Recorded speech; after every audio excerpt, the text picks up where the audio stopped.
Hello, welcome. It's another Confessions podcast from your friends at Radio 2. How have we managed to unearth more terrible tales? With your help, the answer is yes.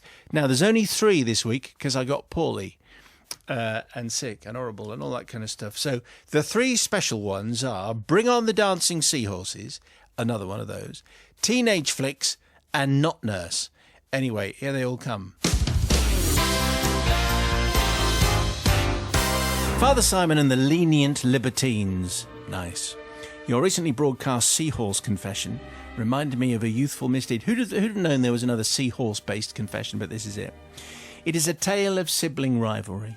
So I first present in mitigation the extreme provocation meted out by my big sister. Let's call her Catelyn.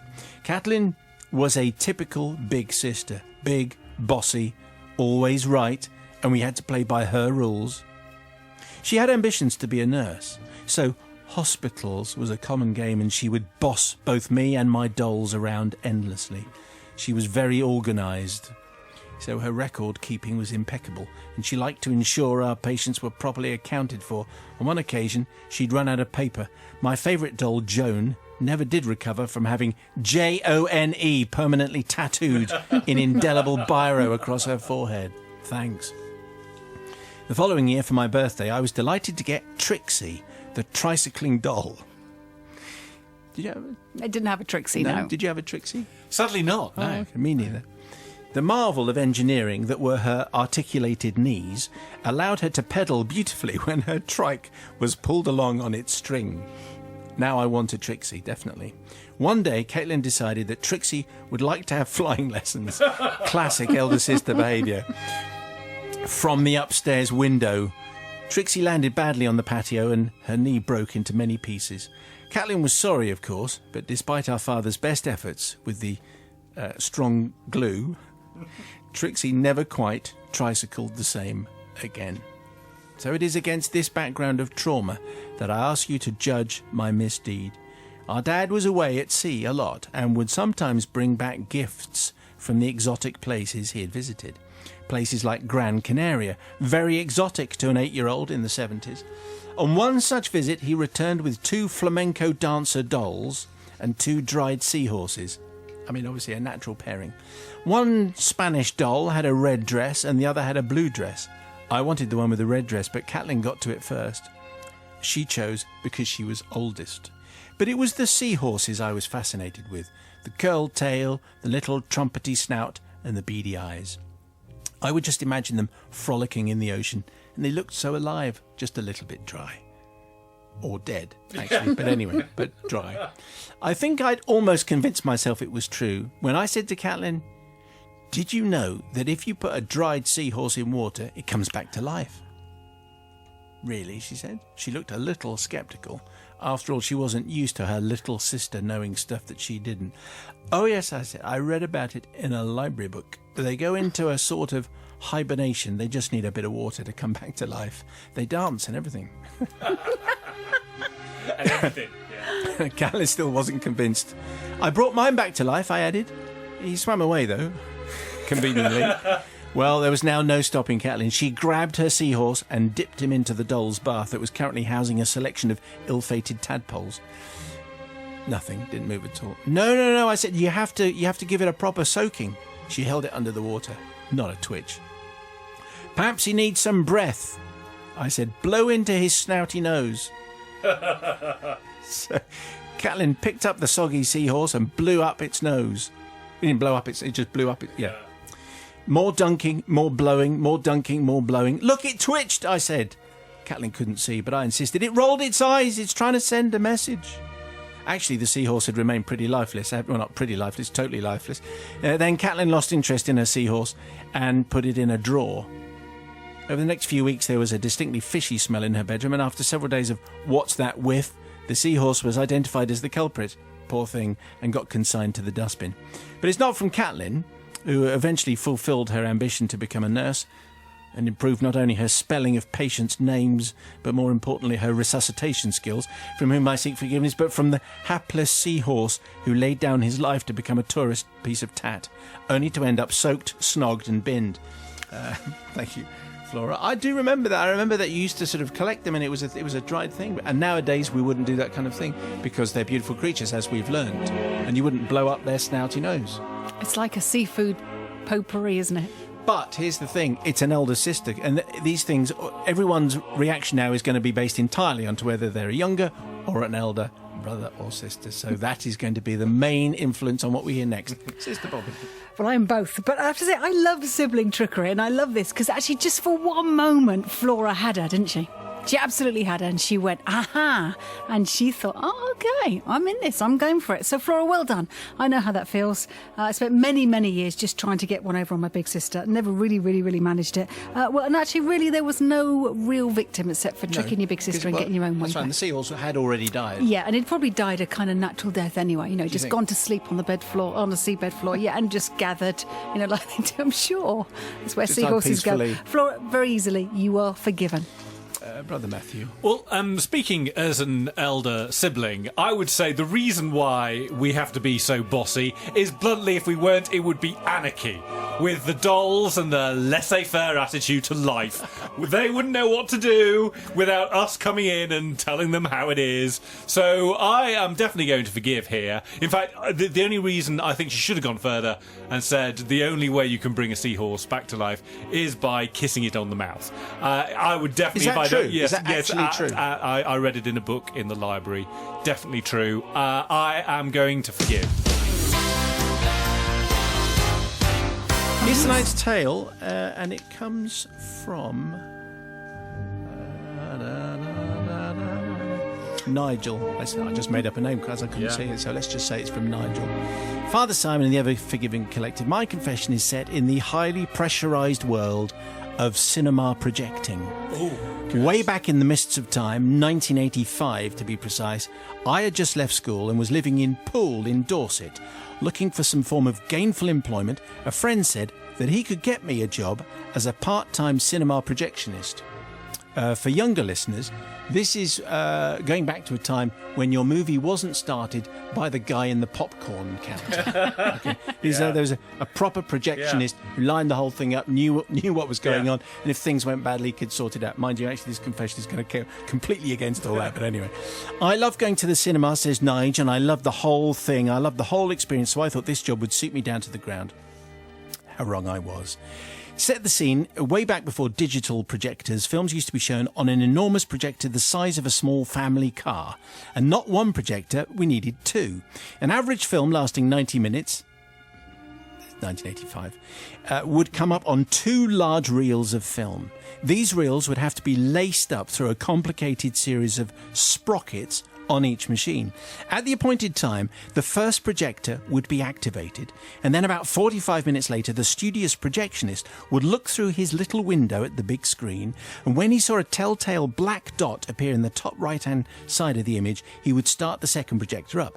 A second black dot would be the signal to press a big red button, and the power would switch magically, electronically, from one projector, the first projector, to the second.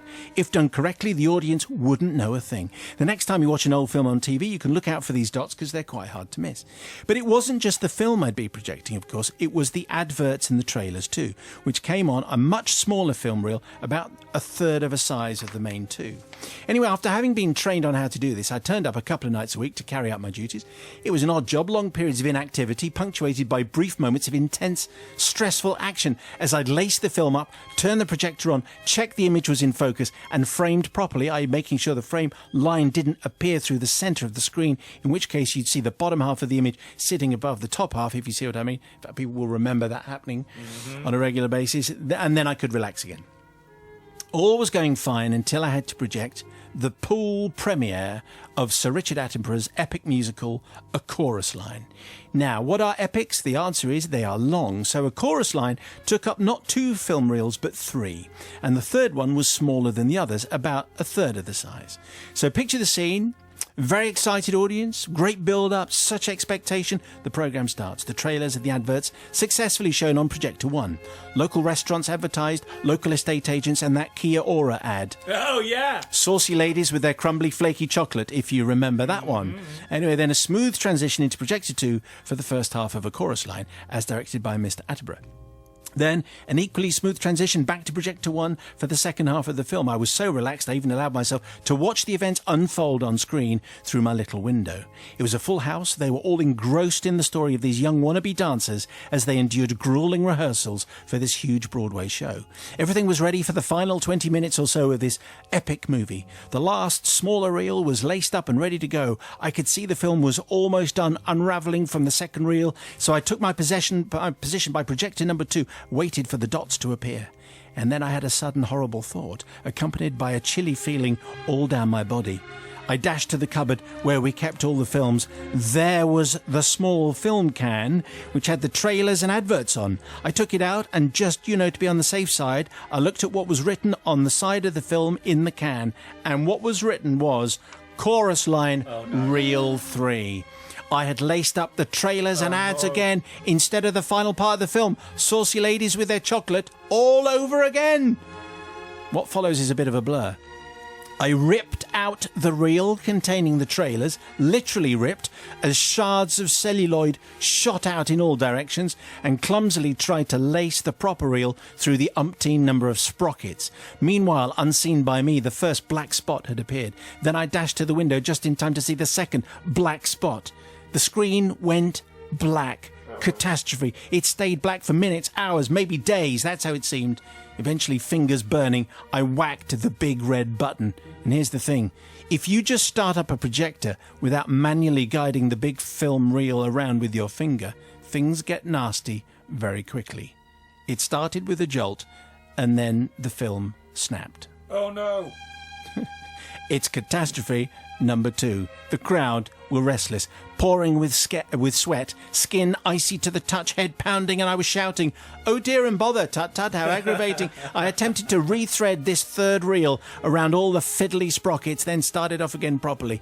Though we had to start after the snap, obviously, and I missed a few frames of Attenborough's classic masterpiece, most of it featuring Michael Douglas doing his Michael Douglas thing. This I did, but it was all out of focus now. People's feet seemed to hover above their heads. After much fiddling, I adjusted the image and sank to the floor. At the end of the screening, I waited a long time before emerging and scuttled off home. Needless to say, I was not asked to do any more projecting at Pool's premiere, and in fact, only cinema. So, obviously, forgiveness is needed for all those people who paid to see a chorus line one evening in 1985 at the Pool premiere and were treated to a mysterious, no doubt highly irritating interregnum an hour and a half into the movie, which probably spoiled the whole experience for them, unless they thought that was actually part of Attenborough's masterpiece, which I suspect is highly unlikely, even for the inhabitants of Pool. Nigel adds just at the end, well, it's a projecting story, and you can imagine it used to be a very, very stressful job getting it all lined up, and then what happens if it goes wrong? No stress involved now because you just press a button at the back of the popcorn stand. Anyway, Sister Bobby, what are you saying there? I had absolutely no idea it was so stressful, actually, and what they had to do. I thought it was quite simple. I can hear the audience moaning, can't you? You can hear this big ground sigh. I say, come on. Just get it sorted. It is really stressful. The thing is, though, it's an accident. Anyone can make that mistake with it. We've all done it, and we had carts, and you'd have to line up east and west and make sure all the times...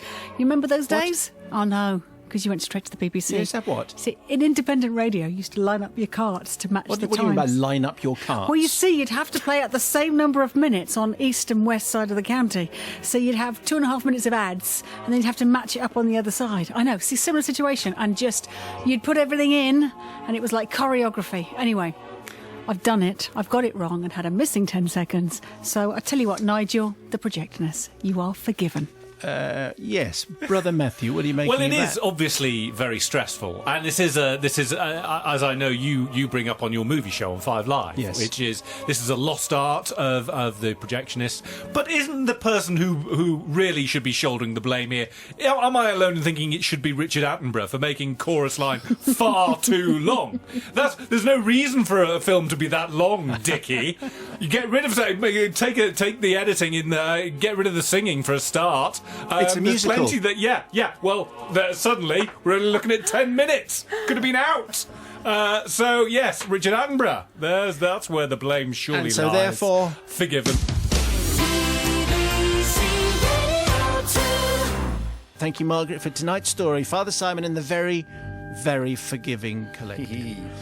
I feel shame and embarrassment at even saying those words, dear Father Simon. as will become clear as my story unfolds. I seek forgiveness for a sin I committed all too recently, and for this reason any identifying information about me must be concealed for fear of me being banished from my job and possibly my country. Oh, this is good. Hey, what? I like this. Already I like this. I work in the NHS in a job which, although very common, is pretty much widely unknown and definitely extremely unappreciated. I work in the community, visiting mainly people of a certain generation, and thus confusion over my job title is all too frequent.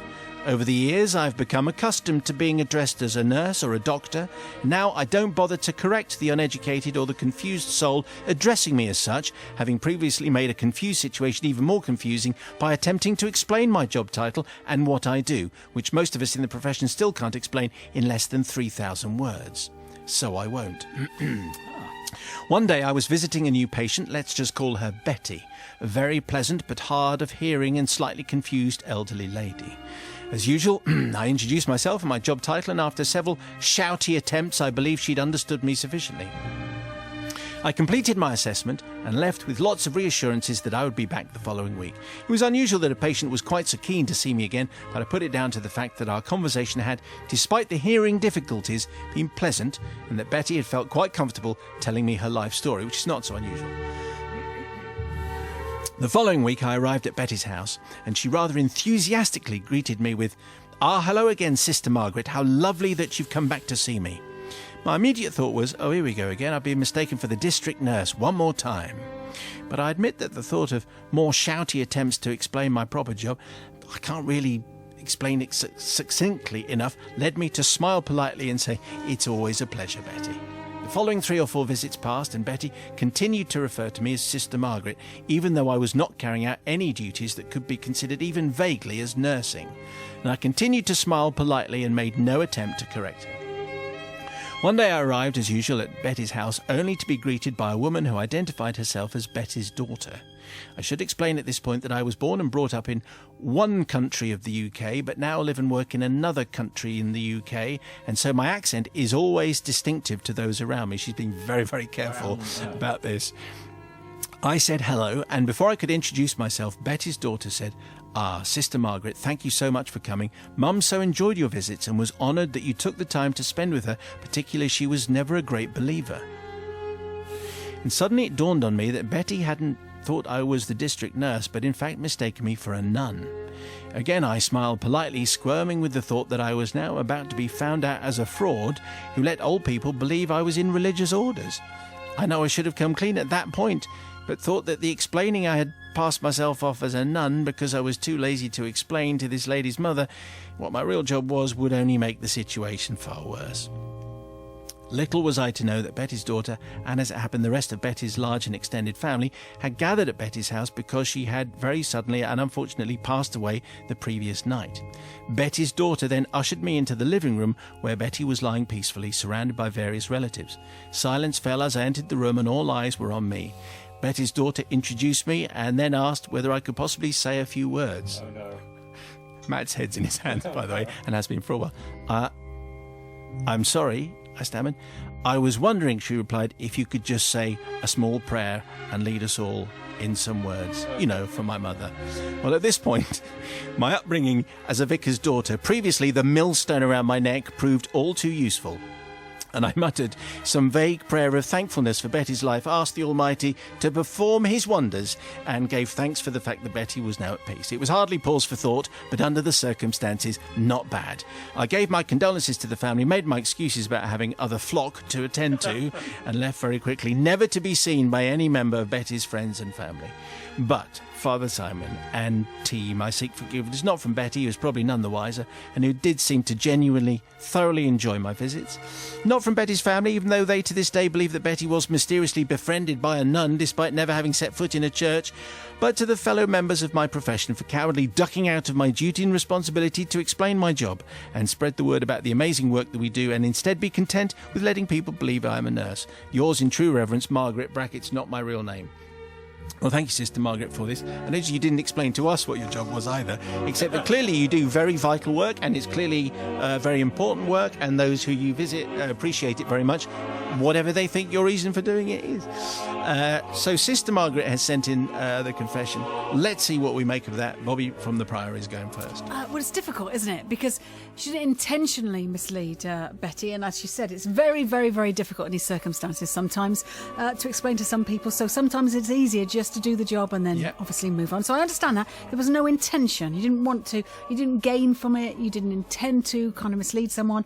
And also, at their time of need, when they were at a loss and all gathered around Betty, she was there and she could lead them as if. So I don't think anybody would really kind of not like her for that and not appreciate her for all the effort. The only problem, just a word of warning, of course, about, you know, the potential for misleading. It could have been messy. It could have been messy. So what I'm saying is, you are wholly forgiven, but just be careful when we mislead. Be careful out there. Don't go pretending you're a nun, is what Bobby is saying. Is what I'm saying, That's just because it could be worse. Nigel, don't go around pretending you're a monk either. Don't get ideas. You're pretending to be an actor at the moment from the 50s.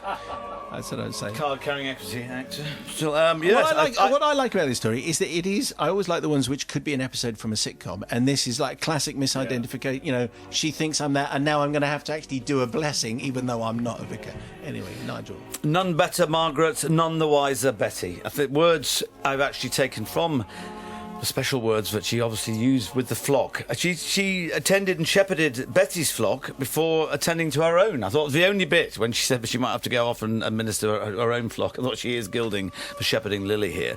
But it was one of those things, and being a vicar's daughter, it did come in handy. And it was just one of those stories that got away from her. It must have got a bit of a shock when she went round and Betty was laid out in the front room, but I think she did a pretty good job of it. So you are, Margaret, absolutely forgiven. Well, maybe you should think of taking up orders. Yeah, well, maybe. Well played, Sister Margaret. Maybe. Yes. It's surely this is a case of no harm, no cowl. Oh, Boom! you got there first! Got in there straight away. She could have come clean, but then it wouldn't have been a decent story, would it? There would have been no story if she'd come clean. She wouldn't have written to us. Do you think people are actually doing these things now just so that they can get a confession out of it? Yes, I think so. Oh, okay. I think that's why people are misbehaving. So I'm going to forgive, because obviously everyone was happy out of the end of this, and even that being the vicar's daughter finally paid off for Margaret, not your real name. So well done, everyone involved. Well, they were this week's confessions, just the magnificent three. If that has provoked a thought and maybe a dark secret to be explained to the nation, here's the email, confessions@bbc.co.uk. More in a week. Don't forget, you can listen to all the shows from the last 30 days on iPlayer. On Monday, Gilbert O'Sullivan came in to talk about his new album, An Essential Collection. In fact, the Essential Collection, not just any old Essential Collection. Tuesday was when I got poorly, so Lisa Tarbuck was in. She did the Tuesday duties for you. Wednesday, Sean Colvin and Steve Earle were talking about their new album and their songwriting secrets. And on Thursday, Nigel cooked up a chocolate orange macaroon tort. All the details on the Radio 2 website. Just head for Thursday's episode page and toggle down until you hit the recipe. It might take you a while. And if you actually get this far, here's the key phrase to tweet, just to prove that you've actually made it. And the key phrase is, I love Nigel. Go on. I know you do. Simon